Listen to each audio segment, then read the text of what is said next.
Singularity. My name is Nicola, and you're watching Singularity FM, the place where we interview the future. If you guys enjoy this podcast, you can help me make it better in a couple of ways. Number one is you can write a brief review on iTunes, or number two, you can simply go to interviewthefuture.com and become a patron. Today, my guest on the show is Dr. Cadell Last. Cadell is the author of Global Brain Singularity and Sex, Masculinity, God. He's also the creator of Philosophy Portal, which is an online academic platform dedicated to the future of philosophy in the digital age. And he's a YouTuber offering interpretations of major thinkers in the idealist and psychoanalytic philosophical traditions. Among other things, Dr. Last is an expert on Nietzsche, and I wanted to have a conversation with him about Nietzsche's philosophy in general and what it could tell us about technology, transhumanism, AI, and the singularity. So, without further ado, Dr. Cadell Last, welcome to Singularity FM. It's a pleasure to be here. I've been a long-time follower of the channel and really looking forward to this. Fantastic, Cadell. We're going to have a blast, I'm pretty sure of it. But let us start in the beginning. You know my first question. Who is Cadell Last in your own words? Oh, who is Cadell Last? Other than the radical process of becoming in relation to impossibilities and someone who is striving to be a part of the future of psychologically informed philosophy. Absolutely. I think the easiest way to describe me in the context of this conversation is someone who, around the time of, let's say, 18 or 19, I became fascinated with two basic questions that were both stimulated around the idea or the feeling of a type of perplexity of the human condition. I just had this, I guess you could call it an intuition, that the human being was an extraordinarily strange thing. When I compared it to all other phenomena I was aware of in the universe, and this just hit me like an enormous weight. And ever since that moment, my intellectual striving has been driven by an attempt to understand where we came from, so a sort of past or an evolutionary oriented view, and then that naturally translated into being perplexed about the future and where we're going. And in that context, this sort of future-oriented view was always kind of driven by a feeling of strangeness, that science was oriented around prediction, and that we could predict a lot about the future of the universe on cosmological scales and even evolutionary scales. But when it comes to, for example, the next 50 years, the next 100 years, the prediction horizon becomes so large that basically we can say very little. And in that context, I have to say that perhaps, other than Charles Darwin being a huge motivation, I would say Ray Kurzweil was a huge motivation. And I still remember being around that age and reading The Singularity is Near and feeling just so open to the speculative hypotheses that were presented in the book, and the rest is history.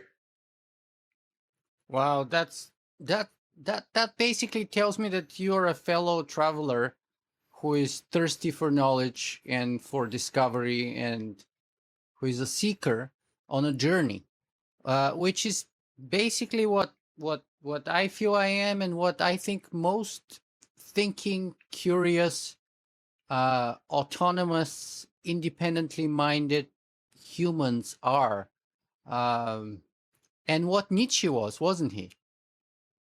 Absolutely. I mean, Nietzsche, from actually, in preparing the course on Nietzsche, I was doing background on his sort of philosophical awakening, and it reminded me of something similar, of someone who, as a late teen, who basically comes to his own sort of moment of realizing how strange the human creature was. And for him, that was very much around the relationship between pleasure and truth. But the consequence of that philosophical awakening was a relentless pursuit of truth that lasted until the end of his life. And I think that is interesting parallels there. So how did you discover Nietzsche? You told us how you discovered sort of the ideas behind the singularity, Ray Kurzweil's work, your thirst to discover more, the meaning of life, the sort of the cosmological perspective, and the paradox that we can kind of predict cosmological phenomenon or phenomena that are billions of years, beyond today, and yet we struggle with what looks like really short-term predictions about our own civilization. So where does Nietzsche fit in here, and how did you discover him for yourself? Well, my first encounter with Nietzsche was actually through the transhumanist lens, because especially throughout my entire 20s, I was first, I was extraordinarily biased by the sort of, let's say, the evolutionary scientific worldview, and that structured most of my striving. Second, I became obsessed with sort of technological speculations and the transhumanist worldview and the futurist worldview, and that oriented most of my intellectual striving. So as it regards, my sort of passion for the evolutionary worldview, I didn't really encounter Nietzsche. I didn't really encounter any great evolutionary theorists that actually had used Nietzsche in their work, which I think in retrospect is something that's worth exploring and putting into deeper connection, because I think, I think Nietzsche is quite at home in an evolutionary universe, to be honest. But I first encountered Nietzsche in the writings of Max Moore, Nick Bostrom, when they sort of were debating about whether or not Nietzsche's Overman and the basic concepts presented in Thus Spoke Zarathustra had a relation to transhumanism. There were a few other influential transhumanist thinkers that basically engaged Nietzsche's work, and that's where I encountered his ideas, because my actual going to philosophy itself and investigating the primary sources of philosophy didn't come until I entered my doctorate. And when I entered my doctorate, I basically started to entertain philosophy in terms of the primary sources and do really deep investigations of the primary sources.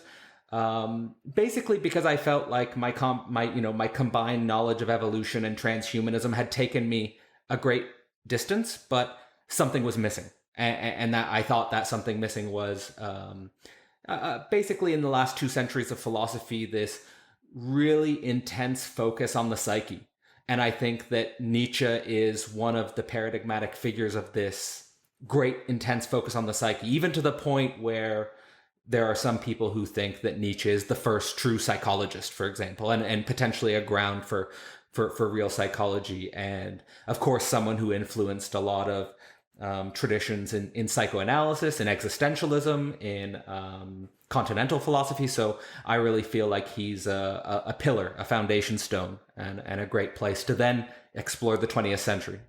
Carl Jung was the guy, I think, who said that Nietzsche killed philosophy and gave birth to psychology or psychoanalysis. That's true.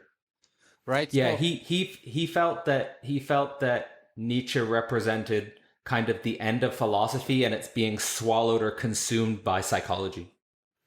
That's right. So the question then for us and our listeners today then is, it's been now at least 120 years since Nietzsche is dead, and probably 140 years or so since, his last books were published.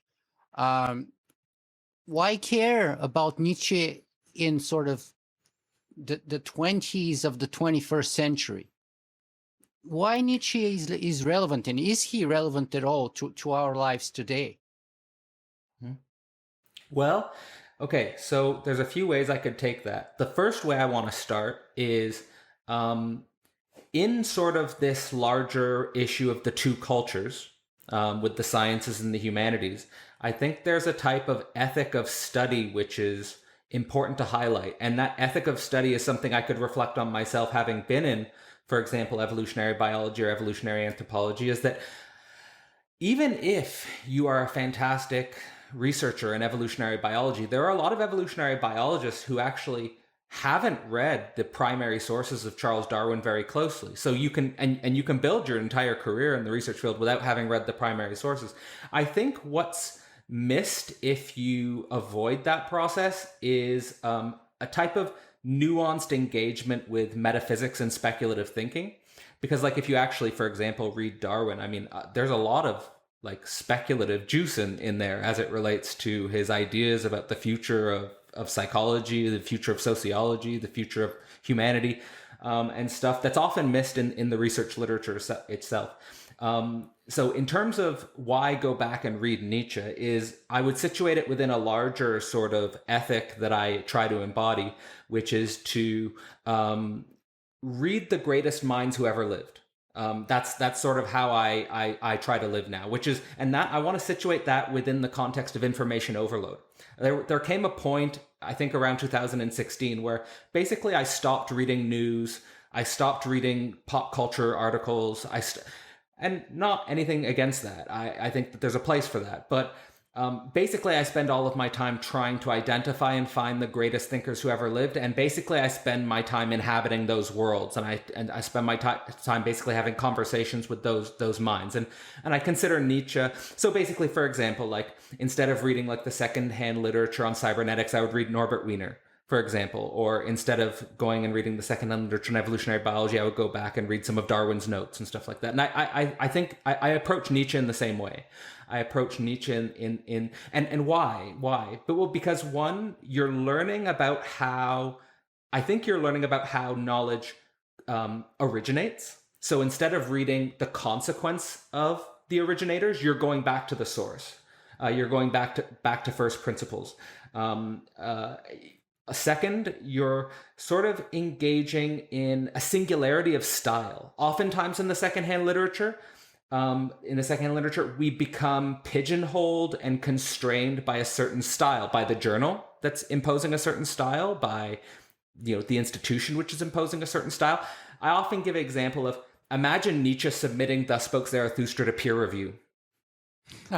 It's inconceivable. It's inconceivable. And the consequence of that is that there's a type of style which you're being that you're entertaining, which is simply singular and irreducible. You're not going to get this anywhere else. And I think that is a characteristic not only of the Overman but of great minds. Period. Like when in my view, when you're reading a Hegel or a Schopenhauer or a Freud or a Wiener or all of the greatest minds that basically led to great fields of knowledge emerging in the past century, you're being invited into something so singular and irreducible and unrepeatable that I think that there's just something so precious about that journey, and that's really what I've sort of dedicated my time to. I appreciate the importance of primary sources very much, and I appreciate the style that the great minds all possess, which is important. But that still leaves the substance question open. So beyond, and Nietzsche had like a very unique style among very unique styles. Among the greats, he was like very much sort of like up in your face, kind of like full of fire, full of rage, full of emotion, full of heart, challenging to the core. But beyond that kind of stylistic or emotional presence, what about the substance? What in his substance of work makes it relevant to us 140 years later?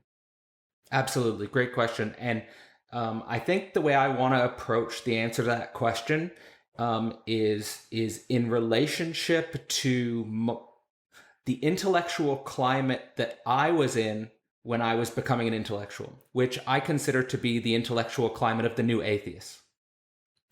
So we have, and of course that time has come and in some sense passed, but that was anyway the climate I was in when I was becoming what I am now. So in the climate of the new atheists, again, the Richard Dawkins, the Daniel Dennett, the Christopher Hitchens, the Sam Harris. There's this affirmation of atheism. And I think that in this affirmation of atheism, it is in some sense motivated by, to again echo this quartet, it's motivated by contemporary evolutionary biology, contemporary neuroscience, contemporary humanist critical discourse, and let's say a little bit of analytic philosophy. And that suite of knowledge, I think, left an enormous impact on our culture, and it was necessary at the time. And I think it was perhaps a reaction to the larger political economic climate of the time. However, I think that when you consider the depth of the continental philosophical tradition in the last 2 centuries, this affirmation of atheism is missing something.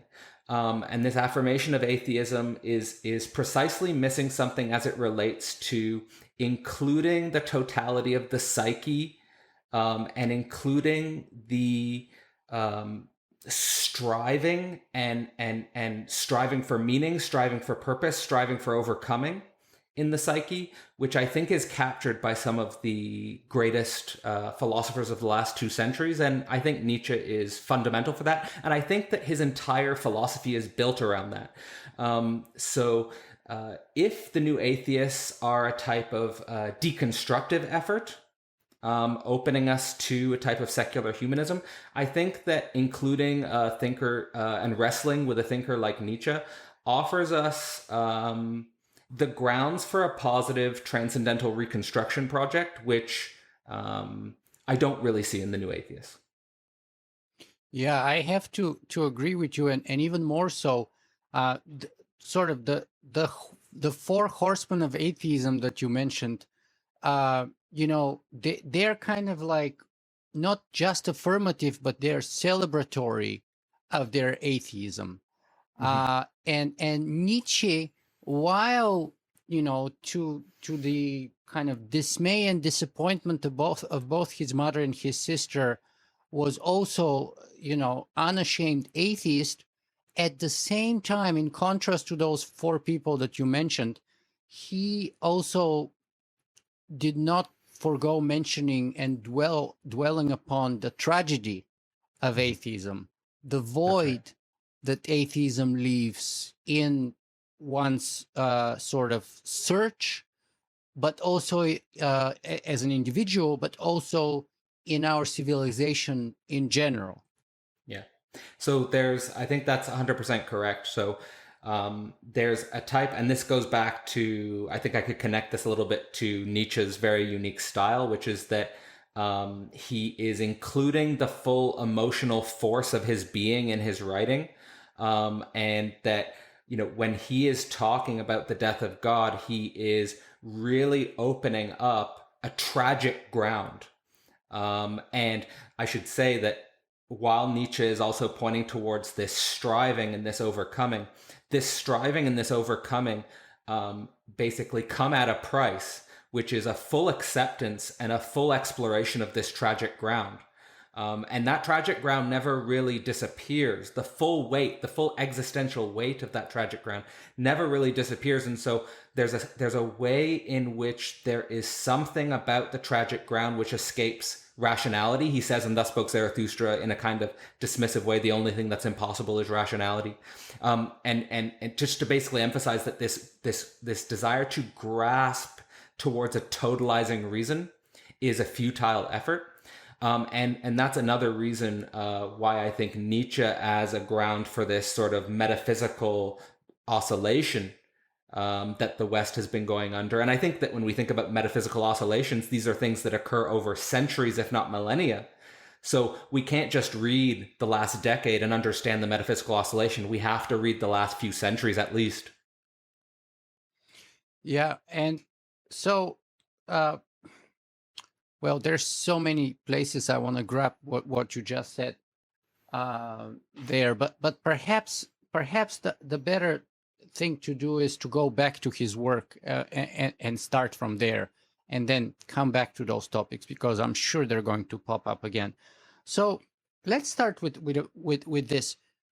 If you were to recommend one only one of Nietzsche's books to our audience, let's say, a young person like you were, when you discovered Nietzsche, or when you were like starting your search, your quest for knowledge, uh, a younger version of you, or a person of that age and that desire approaches you and asks your present knowledge and wisdom, and says, if I were to read one of Nietzsche's books, what would you recommend that I start with? Well, so I'll just communicate how I've handled that, which is in sort of my larger ethic of going back and sort of revisiting and communing with the great minds. I try to do that in the bibliographic order of their own writing process.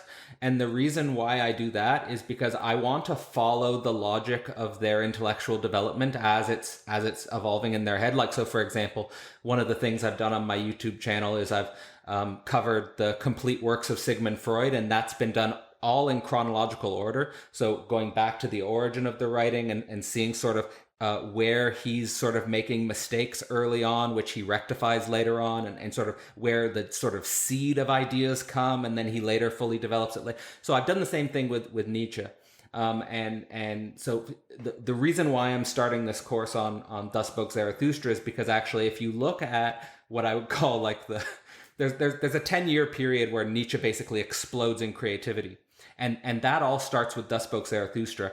And Zarathustra as a character is kind of like this internal image of a, obviously a great spiritual thinker who he is basically using as a communicative fictional device to open him up to a new identity. And that new identity, which opens up, is basically the rest of what we consider Nietzsche's work. So Thus Spoke Zarathustra is really this explosive start, which opens him up onto a decade of creativity, almost like, almost an unparalleled level of creativity opens up after that. So I think that the consequence of that is that you can see the germs and the seeds of a lot of core Nietzschean ideas in Thus Spoke Zarathustra, whether it's the eternal return of the eternal recurrence, the will to power, the death of God, and so forth. These ideas are first sort of explosively introduced here. The Übermensch too, let's not forget, because we'll talk about later on if or how that connects to transhumanism. Mm-hmm. Okay, so let's and I appreciate the fact that you wanna follow the chronological development of a person, which makes total sense to me. Also, it kind of betrays your full commitment to an honest quest of knowledge from the beginning, and when there's a whole lot of perfection in many of those people that you mentioned, and then you follow as they get better and better in time, and they start rectifying their and improving their previous ideas. Mm-hmm. But let's talk about Thus Spoke Zarathustra then, because you have a fantastic upcoming course on the topic that I recommend people check out for sure. And you also have at least 2 published hour-long videos already, and you have 2 more that would be published soon for free, I think. Yep. So I would actually post the first 2 alongside our interview because I think they're fundamental and very grounding to anyone who wants an easy and fast kind of introduction and dip into the Nietzschean waters, because they're very deep and very turbulent and very challenging to navigate. So I think your 2 videos there to be for soon are very useful in that sense. But let's start with Thus Spoke Zarathustra. So what's the book about? The book is, I think the book starts and ends with let me answer this in a way that might not be too common, because I think the book actually starts and ends with this meditation on what is my happiness if I'm not shining for others. And the question of this, what is my happiness if I'm not shining for others, is situated in the context of the death of what I think is the perfect image. So there's basically the death of perfection. There's the death of a perfect guarantee or a transcendental guarantee that everything's going to turn out all right. There's the end of that. There is no more guarantee that everything's going to be all right. So like the light at the end of the tunnel, or that, I think the unconscious presupposition that a lot of people labor under when they're working really hard, which is that I'm going to work really hard to get a treat at the end of the day. And I think that deeply, deeply, deeply unconsciously motivates many, many people in their strivings. He starts with the end of that. And when he starts, he's already, and this is also important, when he starts, he's already self-realized in some deep spiritual sense. So it's not about his coming to spiritual awakening. It starts, he's spiritually awakened. What he's really learning and what he's really meditating on is, once you've become spiritually awakened, how do I interact with other human beings? And how do I lead other human beings in a way that brings them to a deeper self-realization of the meaning of the earth as a totality? And I think that's, and that seems to be linked with the death of the idea of perfection and the death of a transcendental guarantee. And of course, the lack of perfection comes from the death of God. Yeah. Who would be that perfection, the embodiment of that perfection, and who would also guarantee that all's well in the end. Yep. And, that good would triumph over evil, and that, the sinners would be punished, and the wicked would be punished, and the good ones would be rewarded in the afterlife, and all of that. Yep. So if we have the death of God, the death of perfection, then we lose any guarantee for any kind of a guaranteed positive or otherwise outcome. Anything becomes possible. Mm-hmm. And therefore that kind of also a calling to serve God as a meaning, as a purpose, also becomes null and void. Mm-hmm. Because there is no God, he's dead. So where does that leave us? I think where Nietzsche is clear is that it leaves us with the body and the earth, and that's what he returns to again and again and again and again.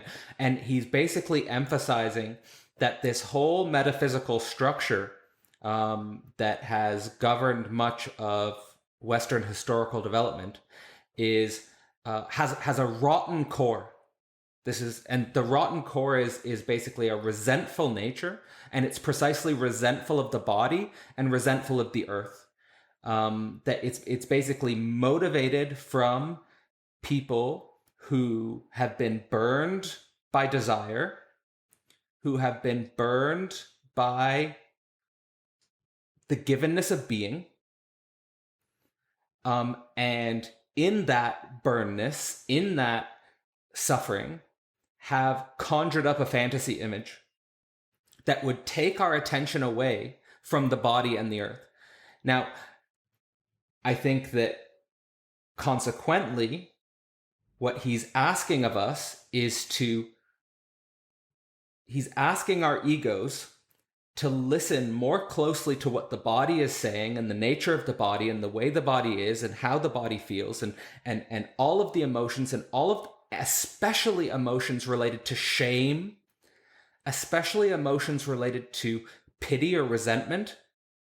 And he's asking us to listen to those emotions, to be in touch with those emotions, that's the real self-war. That's where spirit wins self-knowledge.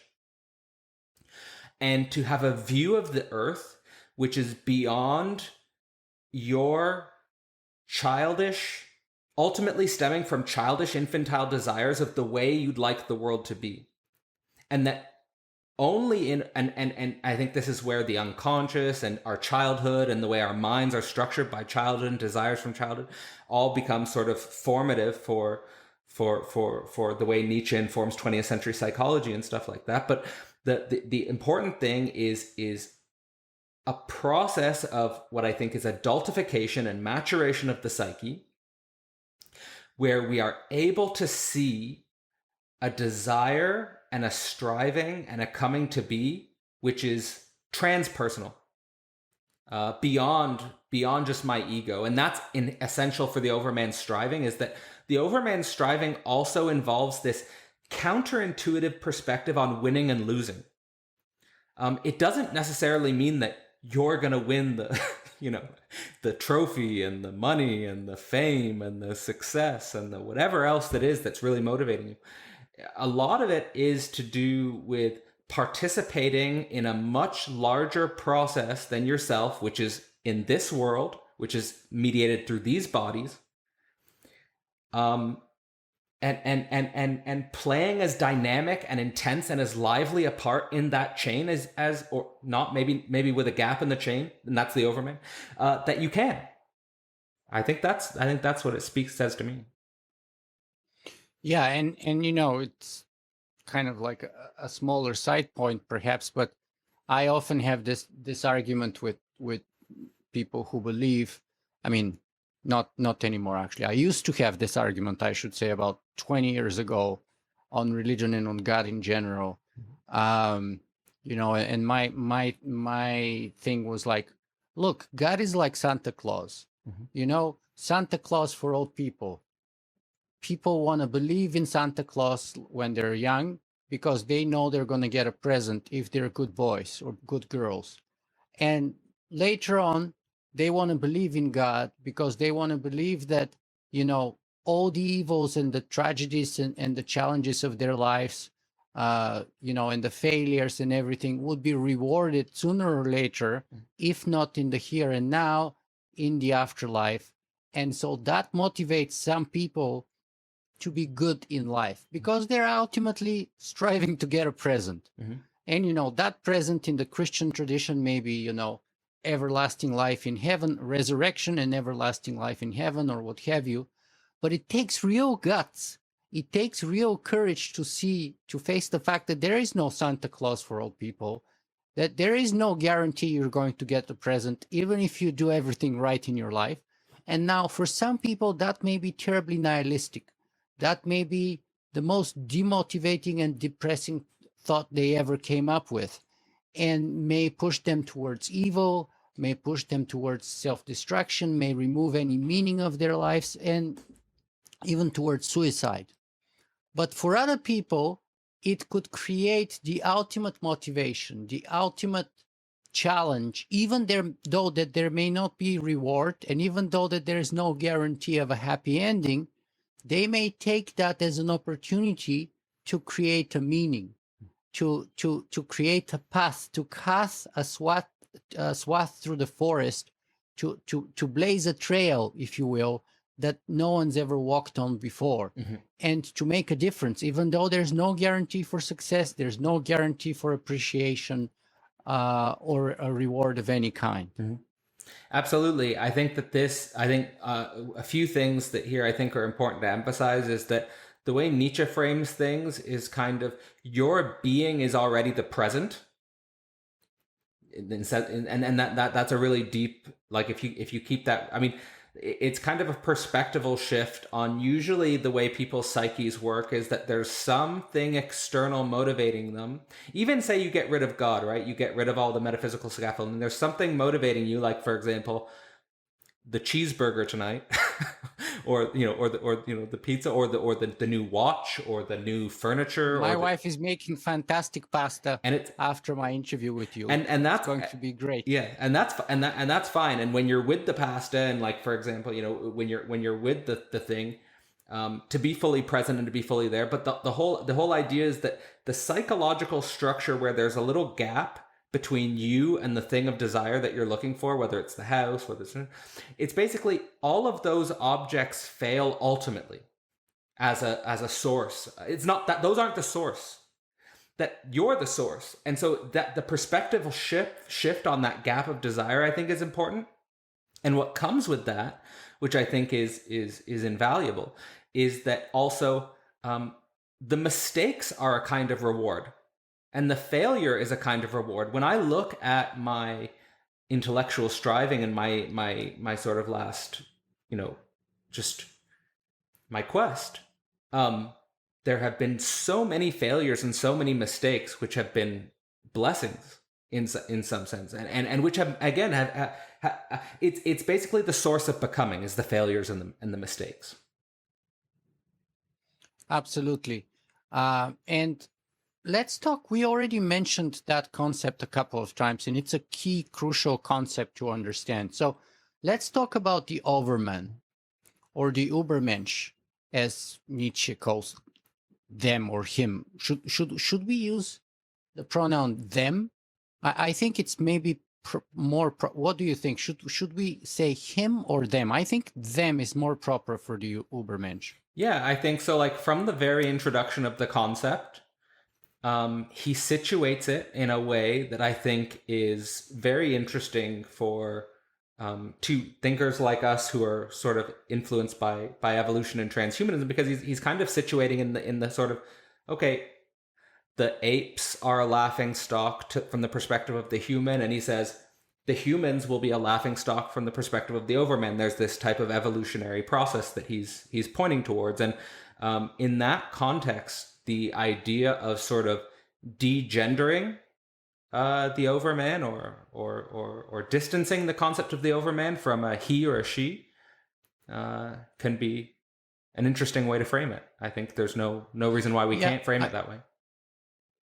I think he would be apt to accept that, arguably, in my opinion. But let's go into the definition. Can I say who or what? Yeah. Can I just say quickly that I think for readers who are interested in diving into the real core of Das Buch Zarathustra, I will say that sexual difference between men and women is certainly alive in his thought, and he certainly believes that the Overman is something that transcends sexual difference, but at the same time, in the process of overcoming, sexual difference is something I think that he does find important to pay attention to.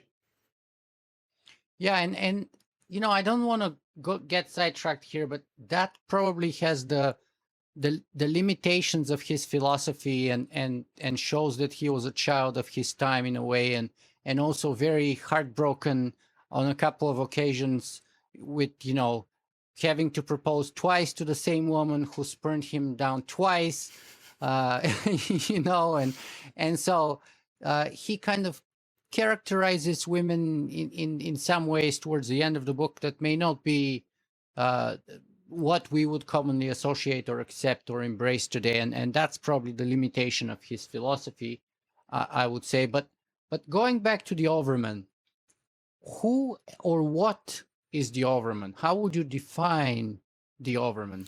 The first thing I would want to say is that the Overman is not a finished end product or an object. So it's not like to me the Overman is not something that you can say, I don't know, somehow I'm finished, like this is the point to it as some sort of finished product or some sort of end result in any sense. I think that what he's talking about with the Overman is a process of self-overcoming. And that process of self-overcoming is again connected to this idea of getting rid of any positive object at the end of the tunnel, which is going to guarantee anything. The Overman operates in such a way as that temporal structure is gone. That temporal structure in his mind is no longer functioning that way. It sounds a lot more like the Overman is functioning in a quasi non-temporal space of possibilities, which are a constant invitation to surprise, a constant invitation to gambling, to risking, to a willingness to be amazed by the unknown. This is something which comes up, and it's something which is more like a feedback loop that is in touch with the opposite of a positive object, kind of an abyss, which is constantly opening up and refreshing. So exactly the thing that most people would see as a nihilism is something that the Overman sees as a open spaciousness. to sort of gamble, take risks, A clearing for anything possible. A clearing for any possibility. Yeah, it's a clearing for possibility. And the overman has a sort of psychological disposition which is very inviting and very warm in relationship to that horizon, because the way I think he sees most people's relationships to God, which is in its most general sense not only God, because even people who, like, I think for Nietzsche, even people who say they don't believe in God have a type of God in the form of an idol or in the form of a fixed image which they repeat and worship. But I think that it's basically what Nietzsche thinks about those people is that they are looking for a secure identity, which is very concentrated and very singular, and something which is going to be with them until they die, and which is going to basically be used as a psychological structure of a defense mechanism, which will prevent them from really exploring what life is. I was reading this Buddhist monk the other day, and he's saying in one place that people think that Dharma is a secure refuge, but those who seek secure refuge are moving away from Dharma, because a secure refuge seeker, even if they find it, is a secure refuge seeker. It's not Dharma. Dharma is away from security. It's away from refuge. It's kind of, in a way, what Nietzsche says is laughing in the face of tragedy, isn't it? Or kind of challenging and singing and waving in the wave of tragedy and embracing whatever comes your way. And that's probably a strange way to put it, but in a way, Nietzsche's Overman kind of embraces the comedy of the tragedy of existence, of the lack of meaning, of the lack of, maps for one's life, values, prescriptions, secure pathways and benchmarks and guaranteed outcomes. And yet in the face of all of this, the Overman laughs. Yeah. I think that this emphasis on security and the security drive is something that's worth talking about. So, my intuition would be something along the lines of when sort of Nietzsche emphasizes that something along the views of you're already the present. He's giving this view, and from the very start of the book, he gives this view that his being is overflowing, like he's too much, like he's too much for himself. And that it's from that overflowing, not from a place of I'm lonely, I want to interact with people, but it's from that place of overflowing that he wants to interact with other people, that he gives this idea that he can give to others without losing anything himself. Like he gives this idea that I can even give to my enemies what you couldn't give to your friends and stuff like that, because I'm so overflowing. It doesn't, but there's this idea that there's a possibility within oneself, within the human being, for an always already secureness, that you don't need to outsource the search for security in, and that, like, if you just look at the way our urban cities or the way our civilization is designed, what it reflects is an adult human population which is searching for security in sort of physical structures, in certain locations where they can stake a sort of flag and say, I'm safe here, and then they can insure it and guarantee it until they die. And he's and if you read Thus Spoke Zarathustra, the way he's living, and also the way he's living during this 10-year explosion of writing, he kind of lives like a kind of nomadic wanderer. In the book, he's certainly emphasizing this nomadic wandering, which is climbing mountains and exploring islands and going on sea adventures and things like that. Almost an ascetic kind of life, even when he's in the middle of a big city like Turin. Mm-hmm. Absolutely. So what's the path then? How do we get to become the Overman? How do we do that? I think, according to Nietzsche. Okay. Well, I think that there are many ethical principles which are explored in Thus Spoke Zarathustra, which help you point, which help point the way. I'll mention one and see where we go with it. One of the ethical principles that I think comes up a lot in the prologue and a lot in the first part of Thus Spoke Zarathustra is a counterintuitive perspective on winning and losing. That a lot of human life is organized around, let's say, winning the thing or winning the object, whether it's a romantic partner, whether it's a house, whether it's a job, whether it's certain, again, recognition or fame.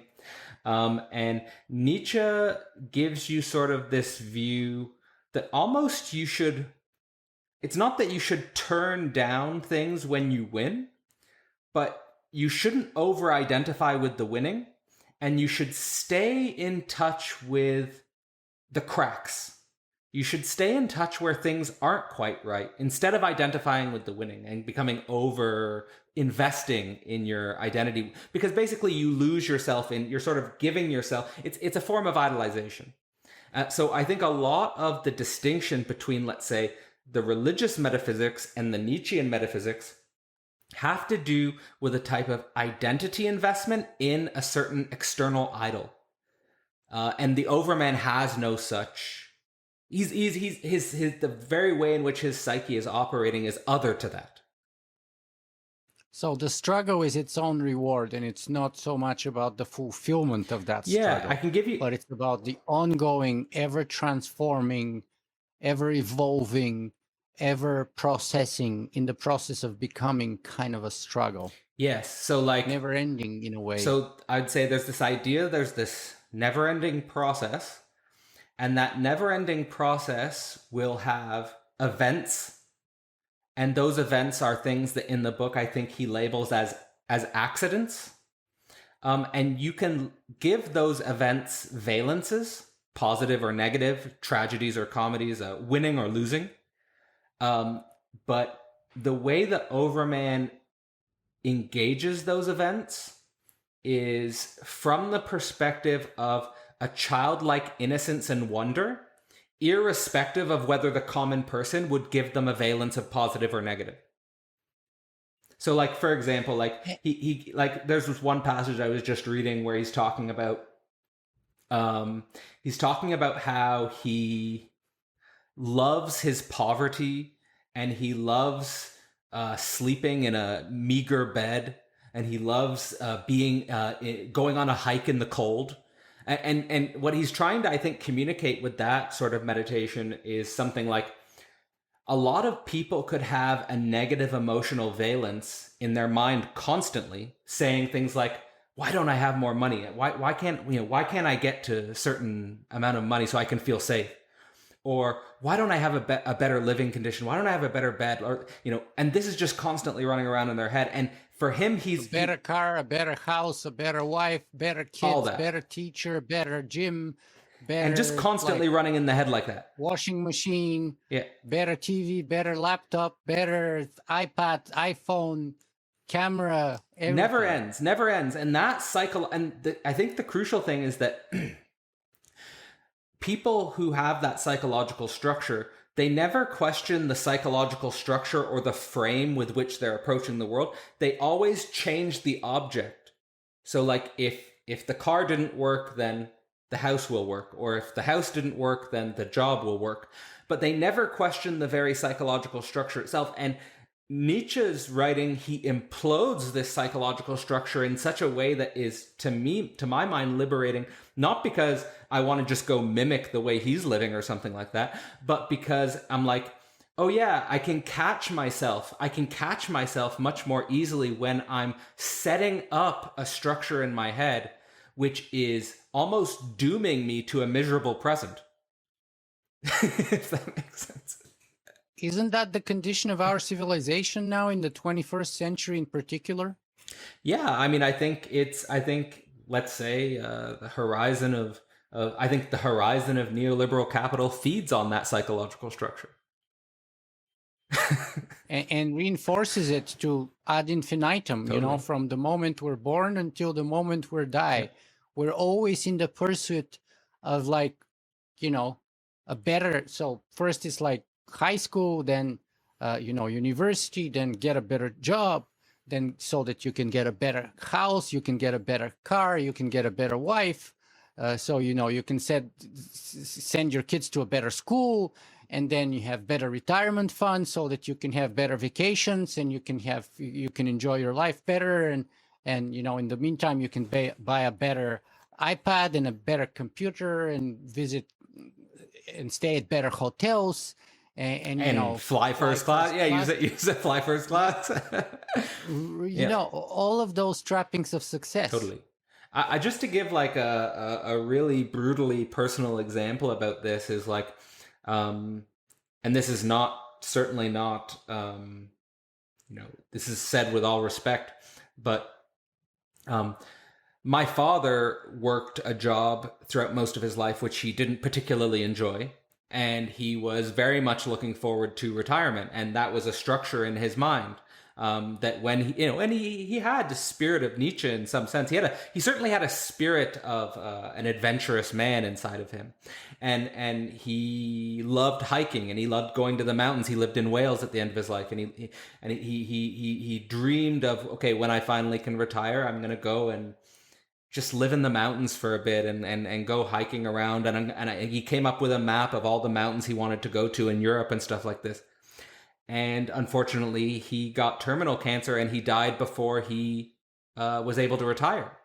But I just want to give that story because I want to sort of set up sort of the deadly practicality of this way of viewing life and how deeply like that informs, like I remind myself of that story maybe once a month or once every 2 months, because I don't want to fall into a psychological setup where I am sort of not living now, not like I'm not caring for the future, but I don't want to forego living now because I'm planning a nest egg for when I'm 80. Like, again, there's no guarantees here. Right. Let's go to that. That's, by the way, a moving story, and unfortunately, the story of many lives, many people, all the time. It's a kind of an unfolding, ongoing strategy. Yeah. The shortest path to death is retirement. Totally. And as long as you work, you kind of usually keep living, and especially if you love doing what you do as a work. Then those people tend to live even longer. But let me grab another paradox here about Nietzsche's idea of becoming the overman. And that's the paradox that the path goes, according to him, through the heart and not the head. Yeah. Talk to me about that, because that's kind of shocking to our modern culture. At least to some point of view, but especially maybe towards the transhumanists among who are listening. Sure. Who kind of have this kind of, they epitomize or put on pedestal the rational mind and our rationality. And yet here we have Nietzsche, and we'll talk in a second about whether the overman, the Übermensch, is the transhumanist or not, and what's the overlap and what's the difference. But let's talk about first the idea of how we get there for Nietzsche, because he says paradoxically that the path is through the heart and not the head. So why is that, and how is that? Can you unpack that for us a bit? Yeah, I think it's a really important one. What I get the sense of throughout Thus Spoke Zarathustra is this idea that people who are living in their head and through a type of, let's say, pure reason, are unconsciously operating as if they are above the earth and above their body, as if like they're not even in their body and they're not even on the earth. And that theme comes up many times, and that might be an interesting connection with some transhumanist visions, which they do have this fantasy of a disembodied uploading away from the earth. So there's interesting parallels there that might be interesting to put into some sort of dialectical relationship. We'll come back to the transhumanist views in a bit. Just sure, but minutes. There's this overall idea that there's basically a disembodied reason is false, because it's not paying attention to sort of everything that's all of the, let's say, all of the reasons of the body, and all of the things which escape just your rational cognition. And I think that even though we are in a contemporary scientific age where cognitive science is emphasizing the sort of the 4 E's of cognitive science, which include within them embodiment, I still have this feeling, and when I was in a department where cognitive science was taught as a part of the program, that the real let's say the real cracks of the emotional body, the real, let's say, screaming and crying and laughing and the most intense states that involve me and my body and this world, and especially me and my body and the romantic other, me and my body and my community, that the speech of this body is still not really included in these rational signifiers. And not given primacy, as we're learning from the cracks of the emotional body. It's not that we are rationalizing the emotional body. We're learning from the cracks of the emotional body itself. And why is that important? Well, that's important because, I guess, in Nietzsche's view, you don't exist without the body. That the body is the soul. That's his formula. His formula is that the body is the soul. And so. But also because for him, the body has more wisdom in it than the best philosophy. Absolutely. And I think that also sort of foreshadows psychoanalysis, but it's also sort of saying that the reason why people are running to reason and the reason why people are operating from a point of view of disembodiment is because of a rotten motivational core, where you're actually ashamed of your body, you're ashamed of your desires, you might have a lot of resentment about the body you're in. Like, for example, like, we are not avatars. We can't just pick and pull our body, and I can have this body today, I might have that body then. Like, kind of like even in like the contemporary gender landscape, where people say I could be this gender today, I could be that gender. I can just pick it with my mind. But Nietzsche's saying that's not how it works, that you have to be in touch with what you actually are in your body, and that's going to be extraordinarily humbling. And I remember, so why is that important to me? I remember when I was finishing my PhD, that had been a goal structure in my mind for over a decade. I was driven by that idea. I put everything on a pedestal for that idea. And the day I got my PhD, my personal life was an absolute mess.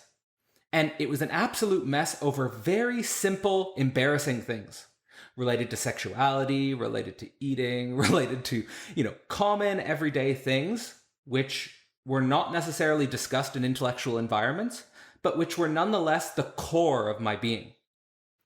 So that's why it's so important. And that's why a large part of what I'm doing today in my own intellectual work is trying to work at the edge of the intellectual and the personal, and putting the intellectual and the personal into a conversation with each other in a much deeper sense. Yeah, when I look back at my life, all the major decisions that I've made were emotional and irrational. Yeah. So, for example, when I decided to leave Bulgaria, I was 18 years old when I made the decision, and it took me two years. Well, I was 19 years old actually, and it took me 2 years to make it through. But I made a decision to leave Bulgaria when I was in the army, and in the place where they're supposed to kind of pump you up and make you the most patriotic and to help you choose death in the name of your fatherland or motherland and all of that stuff. I said, I'm done with this shit. I've given enough. I'm done with this place and I'm out of here. And, then I retired from the army, and it took me almost 2 years to actually leave there. But when you look at my situation at that point, people were telling me, "You're crazy, man. You're accepted to university. You have a good place to live. You have a beautiful girlfriend. You have a phenomenal job." At the time, there was hyperinflation in Bulgaria, so people were making something like $6 or $7 a month. And right out of the gate, I came out of the army, and because I was a graduate of the English language high school, I found a job as a receptionist at one of the first private hotels in my city. And so I was making like very, very good money as a receptionist. Let's say 80 or 100, sometimes maybe even $120 a month, which, my friend's dad was a head of hospital, and he would make $7 a month. And here I am, a 19-year-old kid just out of the army, making $120 a month. Like, and of course the currency was so people are like, "You have it all, man. You have an apartment to live, you have a beautiful girlfriend, you have an amazing job, you've been accepted to university. What the hell is wrong with you? Why do you want to leave Bulgaria now?" And I was saying, the girlfriend I have now is not anything serious, and that's not the person I want to spend the rest of my life with. The job that I have is not the kind of job I want to do 2 years from now, let alone 20 years from now. The apartment I live in, I don't want to live in for the rest of my life. The place I'm at, I don't want to stay here for the rest of my life. So then I went to the United States. That was like a fulfillment of my dream and my goal. And, I didn't want to see, when I was in the army, I was like, I never want to see winter again for the rest of my life. So where I go to Miami, I go to Fort Lauderdale, beautiful Florida, this and that. Spent about a year in the United States, all covering the East Coast. And in the meantime, I was in a small college in West Virginia, and I was one of the best students. I finished with 4.0. I had a job there. I bought a car there. I was already settled in like 12 months. And people were telling me, "Look, man, you're the best, one of the best students in the university, 4.0. You have a great car. You have a place to live. You already have a circle of friends here in West Virginia.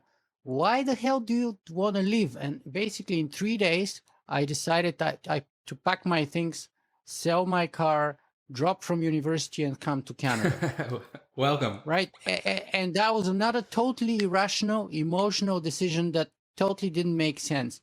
And yet it was one of the best decisions of my life. And even the very best decision of my life, which was to ask my wife to marry me, which was my greatest accomplishment in life, 100% emotional, 100% emotional. There is not a drop of rationality. When me and my wife went out on our first date, I told her, "Look, sweetie, I'm graduating from university in 6 months. And for all I know, 6 months later, I may be in Australia or in New Zealand. So I can't promise or guarantee anything. I don't know where I'm going to be and what I'm going to do." And she came from a very different background. So, I'm kind of Eastern Euro, atheist, liberal kind of guy. She comes from a very kind of a Catholic, traditional Italian family, Italian American with very strong roots in kind of republicanism and American patriotism and, gun ownership and you name it. So we're like from two different worlds, totally irrational to be together. And yet for 20 years, that irrationality, that was like 100% an emotional choice for me, and obviously an emotional choice for us. And it took many challenges and many, trees to grind before we get together in the same realm even. But now that we've done that 20 years later, it's the best choice of my life ever. And it was 100% emotional. And all of those major choices, as I said, leaving Bulgaria, leaving the United States, marrying my wife, and then, by the way, starting my blog and my podcast at the peak of the recession. I graduated in 2008, couldn't find a job after 300 resumes. And people would say, "Go find a job, man." I found a job as an investment administrator, and I lasted something like 5 weeks in an investment company. And then it's a debate whether they fired me first or I resigned first. But the point was that I started doing this blog and this podcast, and one of the best decisions in my life was resigning or being fired. but not following the rational thing, which is like sticking with the job where you have the prospect to make money and, you know, this and that. It's investments, it's on the stock market. You can make a killing, you know, and have a good car and a big house and all of the, you know, trappings of a successful life. And yet I said, screw this, I don't want to do this. And that was totally irrational too. But every major time in my life, at every major turn, and I'm going to shut up. No, it's fantastic. But it's just like amazing. When I look in retrospect, every major crossroad of my life that I've, you know, reached, I've made an irrational, emotional decision. And every time I've been rewarded, and it's been the right one for me. It's amazing. And I think that at least in the context of what we've been talking about, again, I think what is evident in your life story is that there's this paradox about winning and losing. Like let me use Nietzsche's language, what the rabble thought was winning, you know, actually wasn't winning.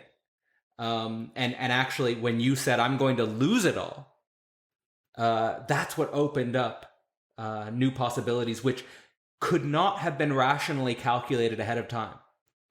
And I think that's the basic mechanism, and that's the basic dynamic that Nietzsche is trying to communicate to us in a lot of his writing, is that if you think that you can rationally calculate everything that's going to happen ahead of time, you're probably never going to take the action that will be necessary to really live. And I think another interesting thing is that you'll perceive that action as madness, and you will be simultaneously ashamed of your own madness. And that's where the shame comes from, because you're not actually capable of owning owning your desire, your emotional body. Yeah, it was madness. People told me for me to sell my inheritance in Bulgaria, my apartment that I inherit after the death of my mother, and to sell it so that I have $3,000 in my pocket. And I bought a ticket to the United States for something like $500 or $600. And so I got on an airplane with one bag of clothes and $2,400 and no way back, no place to live or return to afterwards. And people told me, this is insanity, man. You're resigning a good job. You're saying goodbye to a beautiful woman. You're saying goodbye to university, guaranteed you're accepted. And everything, you're scratching off your whole life and you're throwing it in the garbage. And for what? You don't even know what you're going to find out on the other end.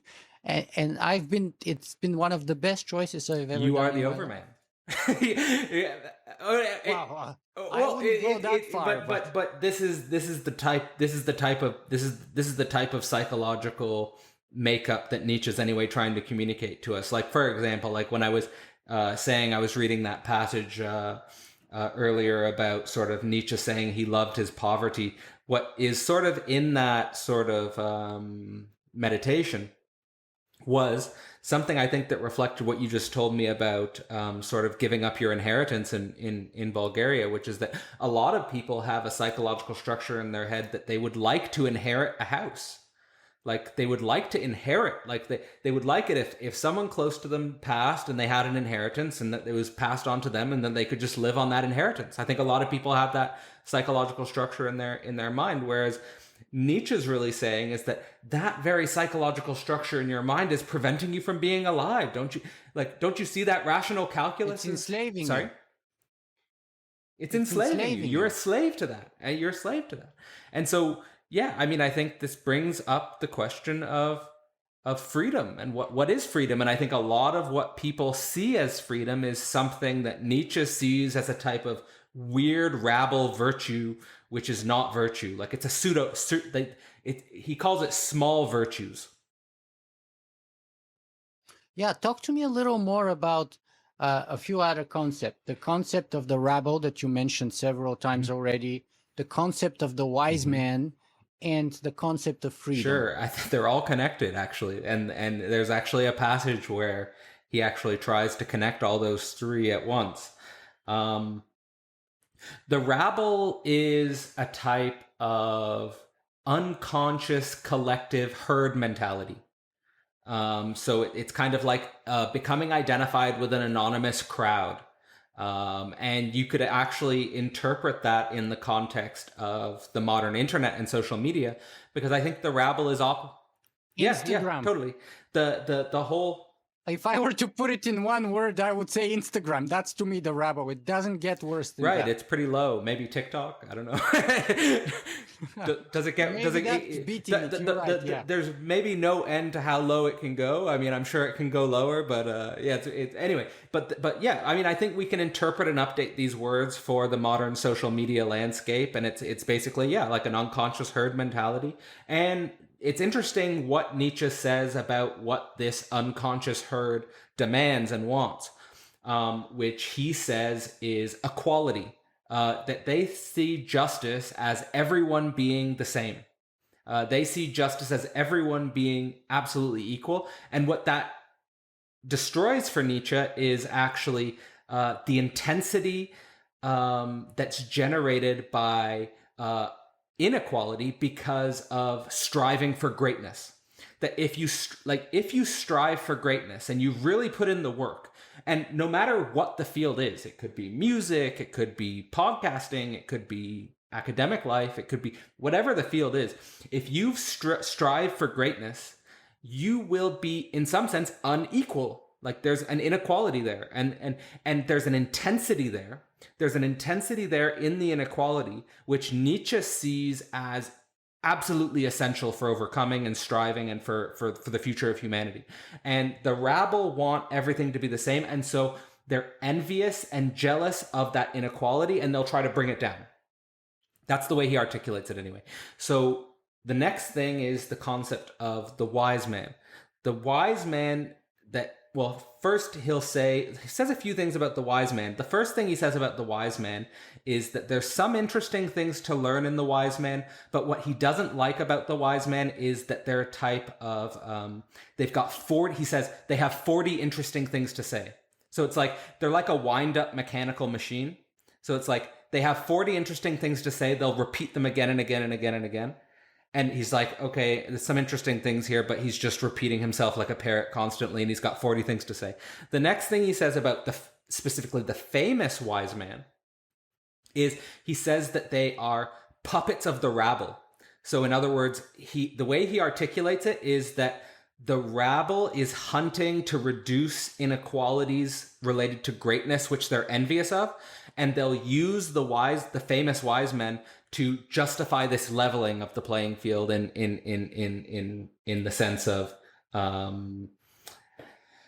I guess, being ashamed of greatness, being ashamed of people who have gone above and beyond. That's what he'll say. And then in terms of freedom, he says, my favorite part, Sure. if I may interject here for a second, about the wise men is that I think he says something to the effect that the wise men are actually powerless of the rabble. slaves to the whims Yes. of the rabble, Absolutely, yeah.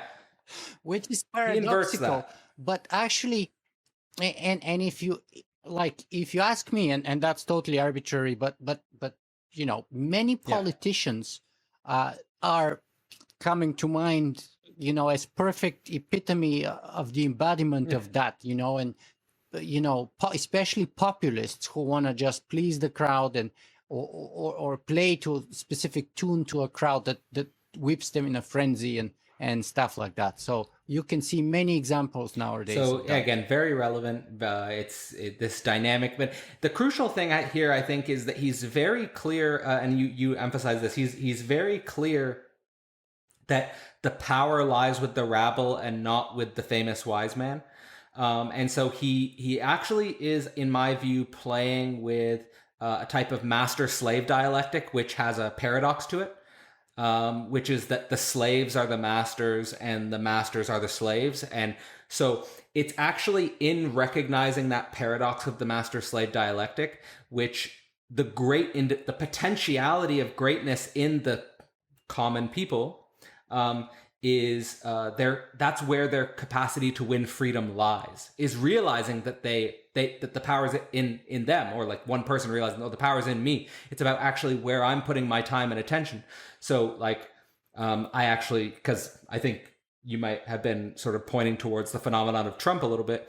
And I remember that in 2016, when Trump was elected, it was actually that moment when Trump was elected that I decided to stop paying attention to the news, which basically meant to pull myself out of the media cycle, which I felt was driving me insane, and to dedicate my time solely to great philosophical works and stuff like that. And so that was, and Nietzsche calls that, in regards to the people who make that decision, he says it's people who are making their nest out of an abyss. That's the words he uses, to make your nest out of an abyss. And to win your self-knowledge kind of by cutting into the unknown of life and being a type of anointed with tears like a sacrificial animal. So basically, you win your self-knowledge through things that are really emotionally moving you. So things that bring you to tears. So like whenever in the last 5 or 6 years, and this has also been a theme of my life, in the last 5 or 6 years, is whenever I have been brought to tears almost by surprise, this has always been a major orientation anchor point for me in my process. Yeah, and let's finish about freedom, because I interrupted you there before we move Sure, on. it's again related to this. So it's like I would make it connected to before when I was saying the Overman has this type of feedback loop with the abyss, where what most people would see as a lack of meaning, or what most people would see as this nihilistic turn, is actually something that's necessary for the cultivation of freedom and freedom in the Overman, which is kind of like this. I get this sense that for Nietzsche, freedom is this type of self-war beyond the pleasure principle, where you're no longer, and I could even put this like in terms of like loops or circles, that the common person of the rabble is caught into a loop or a circle of unconscious pleasure or immediate satisfaction. Like, I want to be satisfied now. I want the object now. It's like kind of like a child with a toy. And he actually describes that in terms of virtues. He says people who have small virtues are like children with a mechanical toy, where if you take the toy away, they start to cry. So it's actually the taking away of the toy which makes the loop like with a gap in it. So it's not a circle it's not a closed circle. It's a circle with a gap in it, and that gap allows for the potential newness and the making of the nest out of the abyss. That's at least my interpretation. Yeah, making the nest out of the abyss is like so beautifully and metaphorically put that I just love it. I think it's like the opposite of getting an inheritance. And you could even give like that example of like people who, for example, like where families that don't maintain their wealth because the kids who just inherited the wealth don't understand how that wealth was made, or like how difficult it was to win that. Like, so like I've heard stories, for example, of like Bill Gates making their kids work a part-time job to buy their own car instead of just buying them the best car, because he could obviously buy them any car. Right. So let's talk about here, and I wonder if we should finish a little bit about the values, because you mentioned mechanical virtues. But should we just touch, before we move on to transhumanism here, and see how it connects to what we've talked about here about the Overman, but should we finish or clarify the point about mechanical versus organic? Yeah, that's actually a really important point. And the metaphor he tries to orient people towards with this distinction between mechanical and organic virtues is, he says, have you ever seen a mother demand pay for the way she treats her child? So like when a mother's with her child, she'll give it all her attention, all of her care, all of her time. It's a full-time job. But no mother demands pay for that. I mean, there are some feminists who might argue that is unpaid labor that should be paid for in a neoliberal society, which I think is another argument which we could approach. But the overall point is that there's a way that a mother treats her newborn, which is so virtuous, giving it all of her time, her attention, her care, losing sleep, basically sacrificing herself for the newborn, which he uses as a paradigmatic example for people in general, to train themselves in their virtue. Basically, he's trying to say organically or organic virtue. Yeah, to train organic, because of that metaphor is organic. It's a mother with her baby. So it's as organic as you can get. And throughout Thus Spoke Zarathustra, he gives a lot of beautiful organic metaphors. That's throughout Nietzsche's work. But this specific metaphor with the mother with her child is basically used as a larger metaphor of the child, that he says where your organic virtues is where your child is. So like, for example, when I was writing my PhD thesis, I would often say that I'm pregnant with the book. Like, and then when I give birth to the book, that's my child, and now my child is in the world. And now I have to move on. I've got sort of like a motherly separation complex around, okay, that was so much of my virtue was in that book, and now the book's gone. So I have to basically rebuild my identity and reconnect with my child. And actually, that has been a big part of my process after my doctorate, is reconnecting with things that I just spontaneously, organically loved when I was a child. And that's where, and basically the why that's important for Nietzsche is because it's where you want to be, whether you get paid for it or not. And how is that contrasted with mechanical virtues? Well, mechanical virtues are rational calculus. They're things I'm like, so for example, I'm doing X because I'm going to get Y amount of money at the end of the day. So it's a rational calculus that could be put into a game theory model. I think that's that. I think right. Yeah, I could expand on that. So in a way, and you correct me because you're the expert here, but in a way, isn't he coming up with a negation of the virtues of the capitalist model?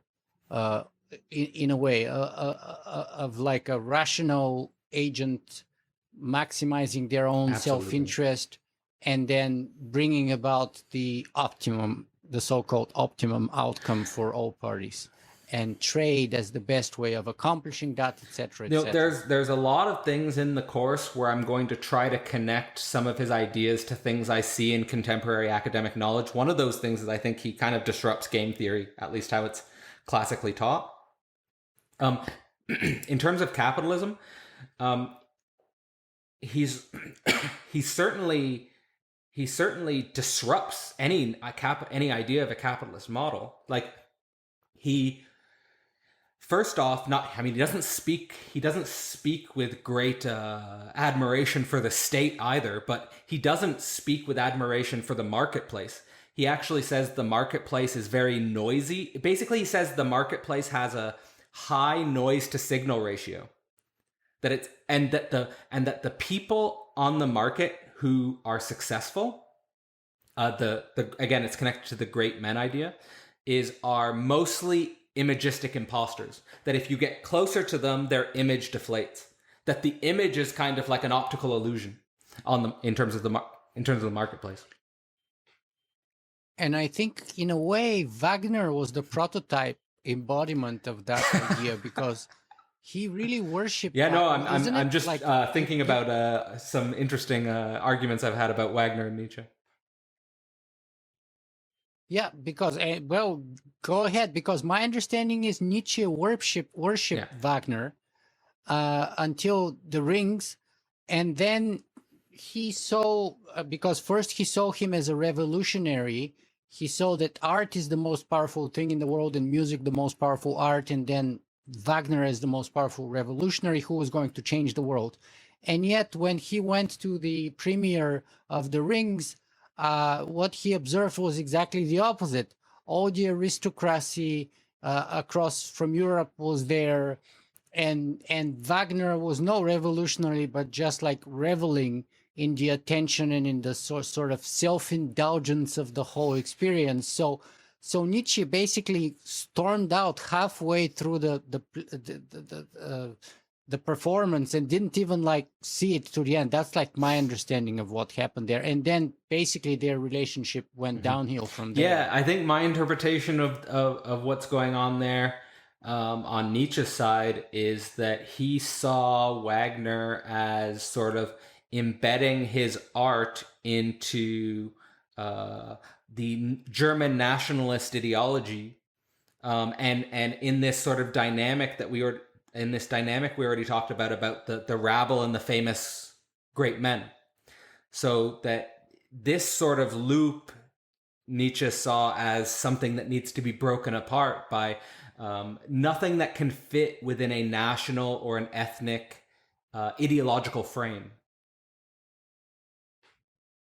Yeah, in other words, the true wise men are not those who give the rabble True. what they want, and are those who bring revolution against Yes. the current, and not who go back to reinforce the old mythologies and give people Yes. their old story made grander Yes. and more powerful. But those who kill the old stories, who slay the gods, who destroy the old mythos, whereas Wagner ended up doing exactly the opposite, right?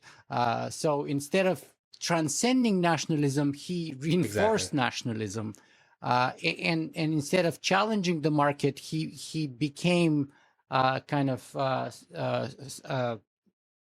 started profiting off the market and reveled in that success of the rabble. I think that's I think the interesting thing there as it relates to the relation to myth is that what this reification of the current myth does, I think, from Nietzsche's perspective as it relates to freedom and the Overman, is that it ignores that the founding this, and I think this also reflects things that Freud thought about with regards to myth, is that that the origin of a mythological structure is actually a violent lie. And look, the myth is a lie that covers up a primary violence. So the Overman is someone that has gone to the foundation of things so that they understand this primary violence. They don't externalize it, meaning they don't want to kill other people or they don't want to go on like some sort of sadistic rampage, but that they turn it in on themselves and use it as a motor of overcoming. Yeah, and let me ask you this, because we started touching on mythos. I was thinking of bringing it a little later, but in a way, it occurs to me that what Nietzsche was trying to do is to reevaluate the meaning of all values, the purpose of life, the meaning of being human. I've been trying to do that for the last couple of years with my whole thing on like rewriting the human story. In a way, like not put in the same way, but really it comes down to the same thing. I've been struggling with a new story, rewriting the new story, because just like Nietzsche observed, and it only occurred to me like last night, that just like Nietzsche observed what he thought was the collapse of Western civilization in the face of the death of God, and that consequent vacuum, I think we're all observing today, and I came up with this idea that we need a new story.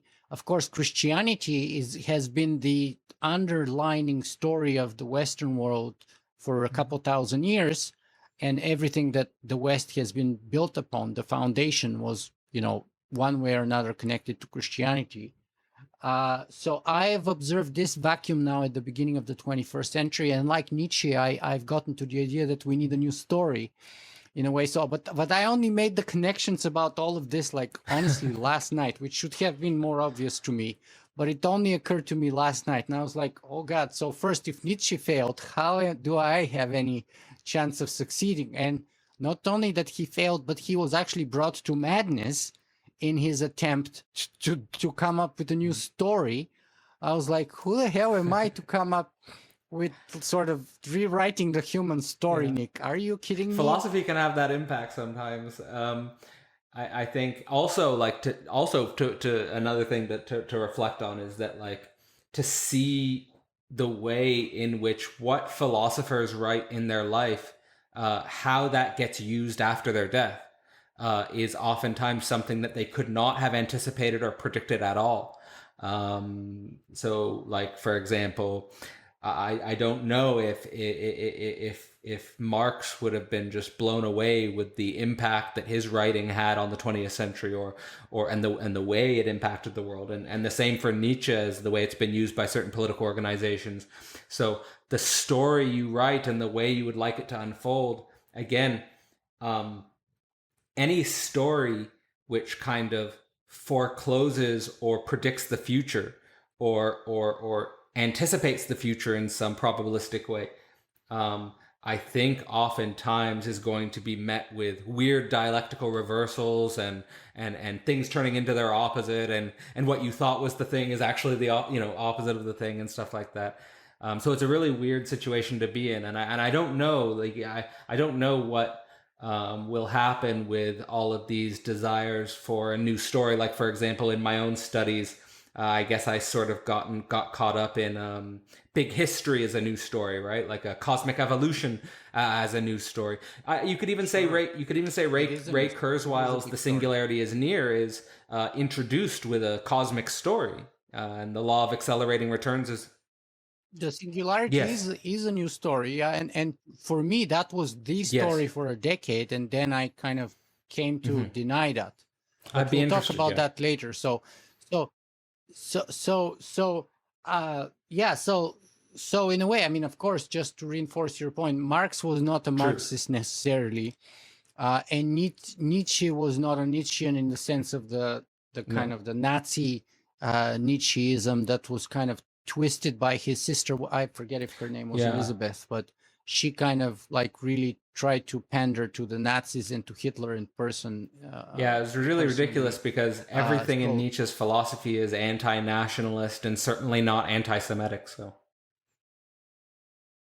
right. But the question then remains is, so there's two questions. Let's take them one by one. One question is, are the singularity and transhumanism the new story that Nietzsche failed to come up with? But even before that, a smaller jump, because that may be a bigger jump, is like, would Nietzsche be a transhumanist?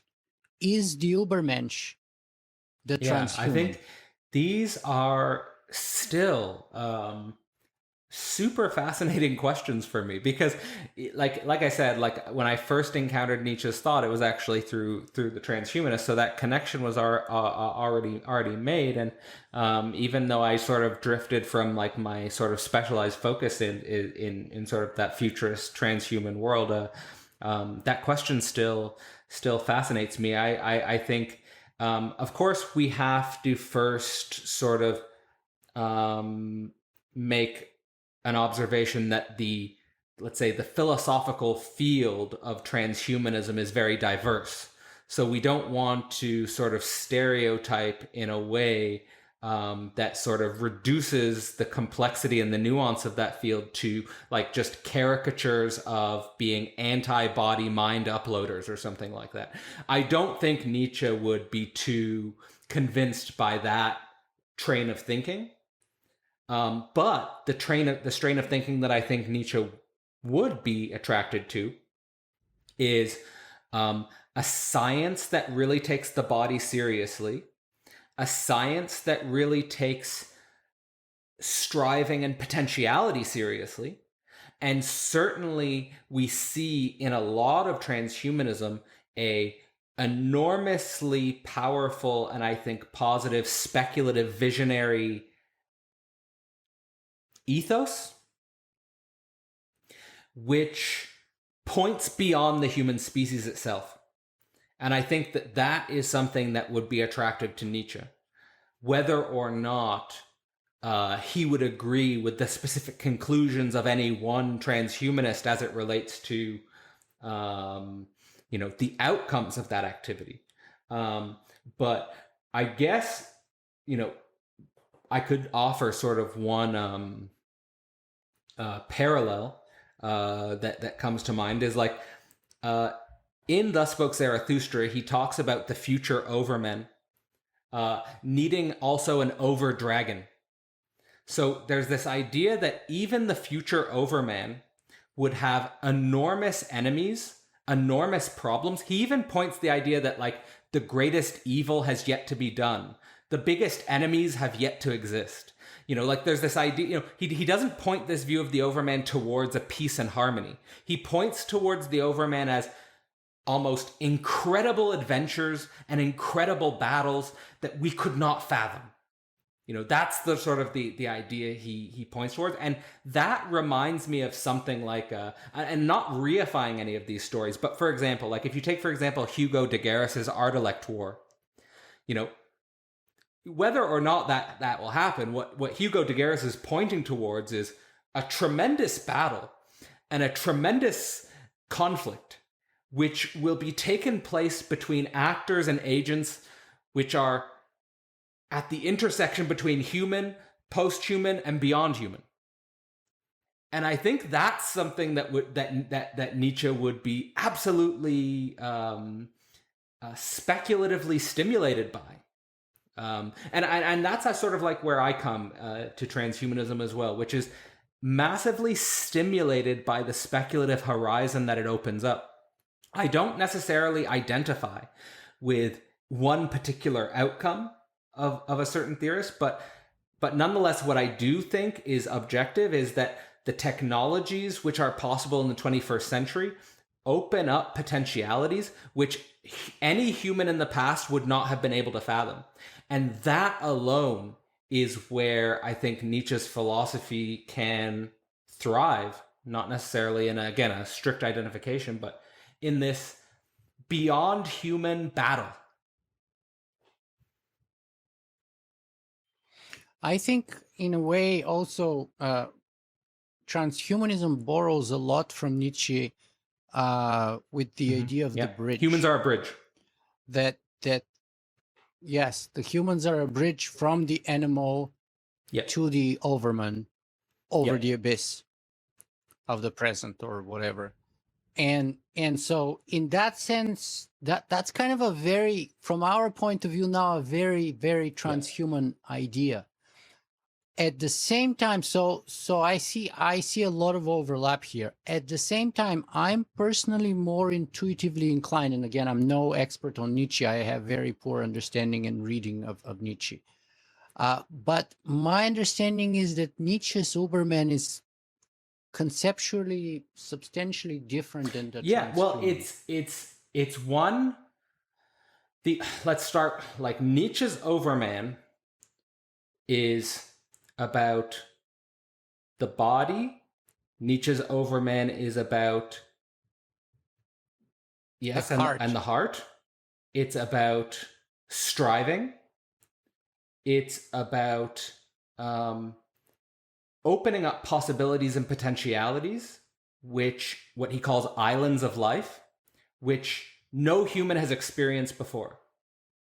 So I think if we situate that as the ground, the heart, the body, striving for potentialities that no human has ever dreamed about before, I think that the way to integrate that way of thinking with the transhumanist way of thinking is to say that the technologies that may exist in the 21st century are a medium through which the human being can explore potentials of existence which no human has ever dreamed of before.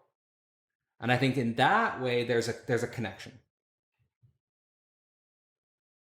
Sure, yeah, I agree with you. And in a way, as we said, like especially with Zarathustra, Nietzsche tried to literally rewrite the human story in a way, to give a new value system, to give a new meaning to human life, to give a new meaning to what human is or what human ought to be. Another crucial thing is that he does not reify the human as an object, as a permanent object. He says we're a bridge. He says we're a process. He says we're a bridge and a process pointing beyond ourselves. So I think this is where, that's where it's interesting that transhumanism comes in for me, because Nietzsche definitely doesn't make the connection that bridge or that process involves a technological transformation. So is it a technological transformation, or at least is technology a part of the picture or a part of the story here that needs to be built out? And if it is, have transhumanists done a good enough job of understanding psychology and anthropology?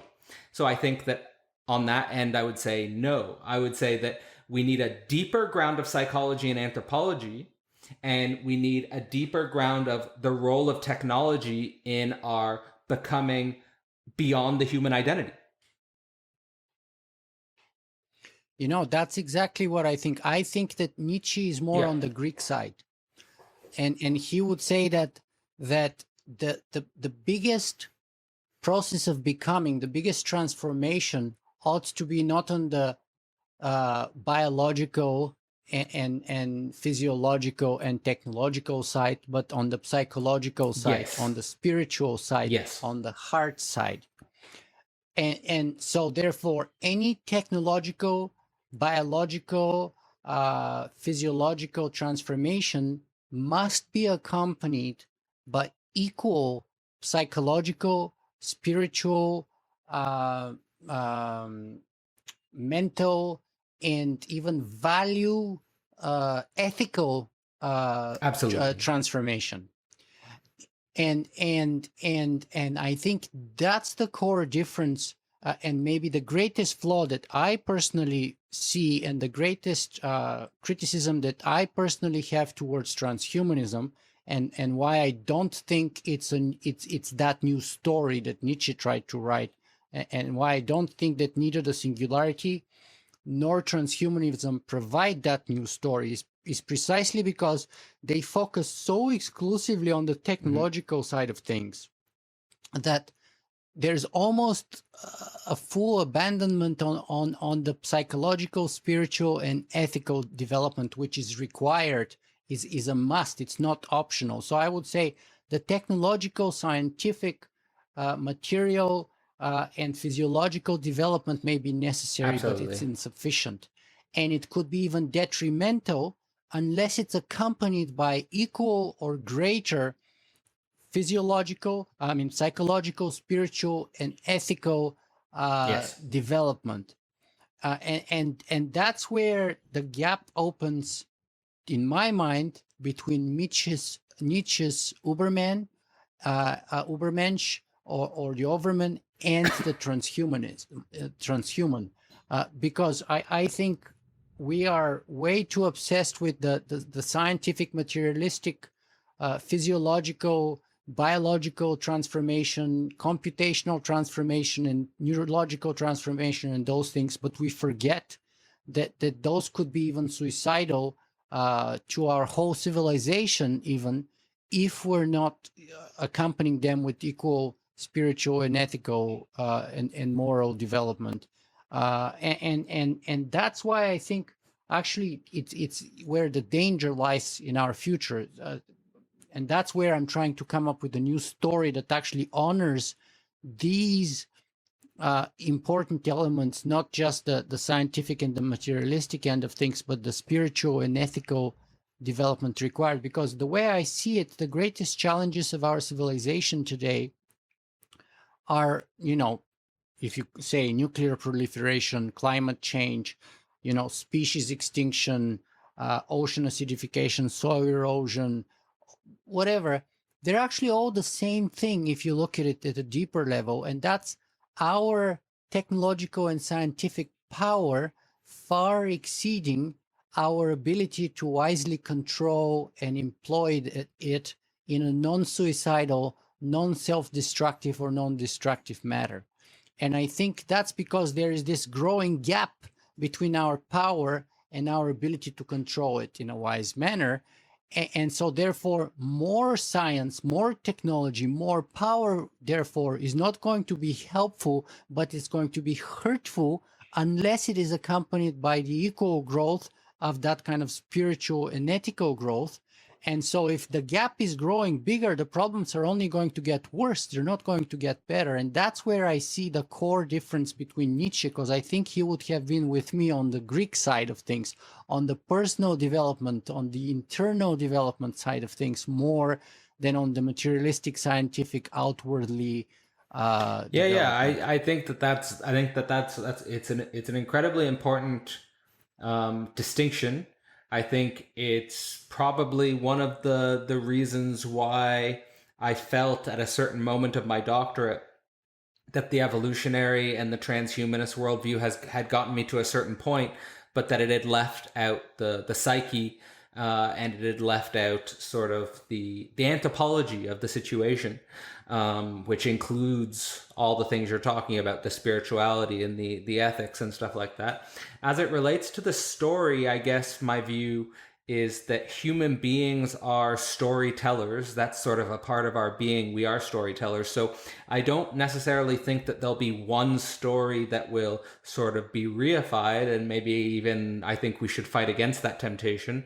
I think that I guess I had a certain spiritual experience where I had a certain perspectival shift on the role of the story, because I was in a certain ayahuasca trip, and I was basically shown my death. And I was basically like, there was an entity that opened up a black hole and showed me my death. And basically the message I got from that experience was that there will be an experience I have which I'll never be able to tell a story about. In other words, like, for example, what I always say is, like, if after this interview I go out and I go and grab a burger down the street and I get hit by a bus, I won't be able to tell that story to anyone. In other words, death is more fundamental than the story. And when I die, I have no control over the stories that humans will tell about me, about anything. So, and that's the same, for example, with Nietzsche. Nietzsche has no control over the stories we weave about him a century after he's dead. So I have this idea that the story is like a temporal orientation structure of the past and the future, which is constantly being rewritten in the present moment. So I'm not in control of the stories that humans 50 years from now will be telling about now. I only have control over now. Can that story be built out? I can tell my story, which is constantly being rewritten in the present moment. I guess the question is, what transpersonal stories can we be telling ourselves now, which will orient ourselves in a way that will prevent the challenges and the problems that you're talking about as it relates to this power and this technology, which is vastly exceeding any of our ethical capacities? So if you tell a story that's a clearing for other stories, that creates the space for other stories to mutually and peacefully coexist, that would be the kind of story that I have in mind. So think about it as the World Cup, right? So you can have, so it's not a personal story that I'm going for here. You can have your personal story of being, Ronaldo, or being one of those famous superstars. You can also have a team story of being Team Brazil, or being Team Germany, or Team England, or whatever. Those are all interesting stories. That's not what I'm talking about. What I'm talking about is the story of the game and the story of the World Cup, because what happens is all of those people and teams come together and play within the story of soccer or football in Europe, and they all therefore follow the same rules, and they abide by the same referee decisions, even when they don't like them. They accept the legitimacy of the decisions. They embrace the same value system. And so even when Brazil loses to Germany, they accept, and they're super unhappy about it, they accept the legitimacy of that outcome. Why? And it's all done in a peaceful a manner where mutually exclusive and incompatible and competitive narratives, stories, peacefully coexist together. Why? Because we accept the underlying story of what the World Cup is. And in a way, Christianity was like that idea for thousands of years, which set the rules and legitimized and gave the foundation of the Western civilization, right? And that's why when you have the collapse of that kind of ethic or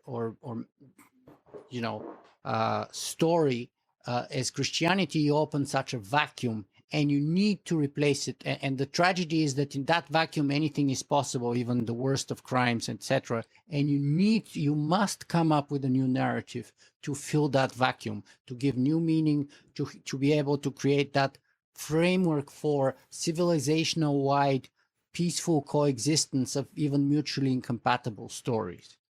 And so for me, even subconsciously, when I look back the appeal of transhumanism and the singularity was that they provided that kind of narrative for me for a decade almost. But for the reasons that I already mentioned previously, at certain point in time, I had to abandon them. And I personally had to go beyond those. And so that's where I am today. And now I'm struggling again with nothing, really. So that's where Nietzsche wants you to be. It's ridiculous. Struggling with nothing, making the nest out of the abyss. I guess because before the appeal of the singularity and transhumanism is that they give you that creed, they give you that certainty, they give you that rope that you hang on and you rely on for everything. And it's so powerful, such a strong rope. It's so useful that it's like life giving. It's like meaning giving. It's like purpose given. But now I end up again with nothing because I've denied that, and I'm trying to recreate a better rope that's not even a rope because I don't believe in ropes, and it's utterly ridiculous. And I'm stuck with nothing. And that's where I am right now. The way I related to the transhuman story was that it was always a story, again, pointing beyond the species. It was a story pointing beyond me, and it was a story pointing beyond my identity. So I didn't really see it as a rope saving me so much. It was as a rope helping me make sense of the complexity of modern technology. And in that sense, I think it still has some sort of value for me personally, but I don't view it as a totalizing story that explains everything. I think the problem is when we look for a totalizing story that explains everything, what we do is that we don't understand the truth that, in my language, there's a more fundamental negativity of identity or death of identity. So like that's like sort of what I was trying to point towards with the ayahuasca vision, which is that there will be an experience I have basically. And so the language I use is negativity, non-identity, death of identity. That's more primary, that's more fundamental than any story. So the idea here is that the only thing that unifies the human species is this negativity. So we can tell as many stories as we like. We can have, like, so for example, you can have different nested levels of stories. The personal, like, and you gave that example, like with the World Cup and soccer, right? Like where you can build more and more nested levels of stories. So like, for example, there's the story of Team Brazil and there's the story of Team England, and Team England and Team Brazil are in a conflict with each other, but they're housed within the story of the World Cup. Or they're housed even at a larger level within the story of soccer. Or they're housed within even a larger story of sports and athletic competition in general. But there's no end to this. There's no end to this. There's no ultimate level to it. And that's a good thing. In other words, there's no ultimate level of a totalizing story. The way I approach it is that a totalizing story will always have an opposite other which is in competition with it, and that there will always be some sort of question or openness as to, or ambiguity as it relates to what rules, what values, what virtues are the right rules and the right values and the right virtues. And that's the role of subjectivity. Exactly. That's the role of the overman. The overman is the being which is constantly in some sort of uncertain ambiguity with what's the right thing to do, what's the right rules, what's the right values, what's the right virtues. They're not totalized. There's not one story that tells you and gives you the final answer. So I think that applies on the level of socio-political arena, that there's never going to be one human group which finishes and completes the story. So like, let me just give one more example. In the 20th century, I think the dominant story was the American dream, let's say. Like the American dream, and America was the most powerful nation, and all the other nations looked to America for the rules and the values and the modern constitution and the modern democracy. and And capitalism. capitalism, you can say. American dream as embedded Absolutely. in the And capitalist capitalism story. is a very interesting universal story in that way, in the fact that it overrides and overdetermines all traditional stories. So, like, for example, if you're a Maasai tribe, you can still engage and sell little trinkets of your. You could commodify the Maasai tribe. you could, for example. So in that, Sure. Just like you can exactly, commodify Buddhism and exactly, yoga and all of exactly. those. So so in so like with the example of nationalism with America and the example of economics with capitalism, these are totalizing stories which provide certain rules, certain values, certain virtues, but it will never end the process of storytelling as such. The process of storytelling and the competition with other totalizing entities will go on. That's at least how I think about it. Totally. And if you think about it, the 20th century was a competition between the story of fascism Yeah, and the story of communism. exactly. That's how I see it and too. the story of capitalism. And, and Nietzsche was against such reductionist, overarching, Exactly. over-explaining narratives himself. And it's one of the reasons maybe why he didn't publish The Will to Power, and why in his last notes before he went crazy, he started scribbling shopping lists all over his manuscript, because he didn't have such a high respect to his Will to Power ideas and story anymore. And of course, those were later adopted by the Nazi, and we saw the effect of that. But that was a highly reductionist, just like the Marxist idea, which is also why Marx wouldn't be a Marxist, right? Yeah. But this, Cadell, this has been a very, very rewarding conversation. I thoroughly enjoyed it. So let me just ask you a couple of last questions here, though, before we leave. So first of all, tell me a little bit more about the Philosophy Portal and what you do there, and where can people find more about your work and perhaps join you in this kind of a conversation, discussion, and learning about Nietzsche in general and other philosophical so Philosophy topics. Portal. So basically, I'm going to connect this to like some of the language I've been using throughout the podcast, is like this idea of making a nest out of the abyss, and this idea of having a feedback loop with the abyss, and lack, or I guess it is that Philosophy Portal was born out of my not fitting within academia, let's say, and the types of content I teach and the types of thinkers I teach are basically the minds who I think could build out a intellectual foundation for existentialism, an intellectual foundation for phenomenology, and an intellectual foundation for the psyche. So I've taught on Freud, I've talked on Hegel, and I'm going to be teaching on Nietzsche. So I'm interested in existentialism. I'm interested in phenomenology. I'm interested in the psyche, and I'm interested in what the most influential and powerful minds of the last few centuries have to say about these things.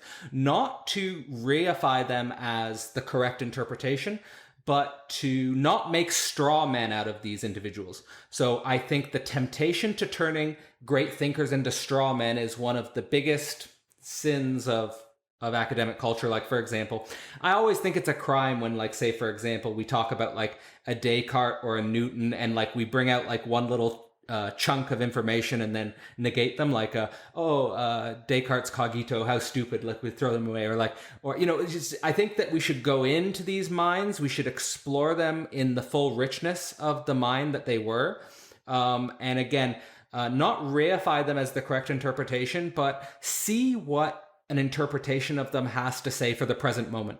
And that's what I'm trying to do with Philosophy Portal. That's what I'm going to be trying to do with Thus Spoke Zarathustra and Nietzsche. I think it's very timely for thinking about existentialism. And the way I design the courses is so that there's always an active, ongoing dialogue and a creative community, and that creative community points towards a collective creative project. So we're never just learning for learning's sake. We're learning to create something. So, for example, in the Phenomenology of Spirit course, we had a conference, which was, I think, a really interesting conference because it's not like I've had the experience in academia where you go to a conference and you don't really care about what other people are doing and they don't really care about what you're doing. But in the conference we had with Philosophy Portal is that there was a lot of synergy between the presenters because everyone had gone through the course together. So there was a sense of community. There was a sense of, I really care about what this guy's been thinking because he said some really interesting things in the course, and I'm interested in what his interpretation of this text was. And that's what we're going to try to do with Thus Spoke Zarathustra. And the point is to basically, again, not reify them in the past, but see, insofar as the concepts these guys came up with, how far they can help us make sense of the 21st century. And use them as, or their ideas as mirrors that can hopefully help us see better who we are, where we're coming from, where we're going, and what we stand for. But Cadell, unfortunately, I have to bring our conversation to the end here, even though I'm thoroughly enjoying it.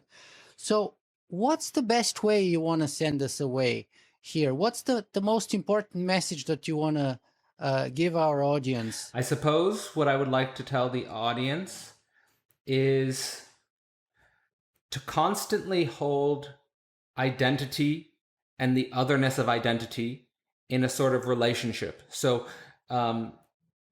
it's not that we should just deconstruct our identities completely.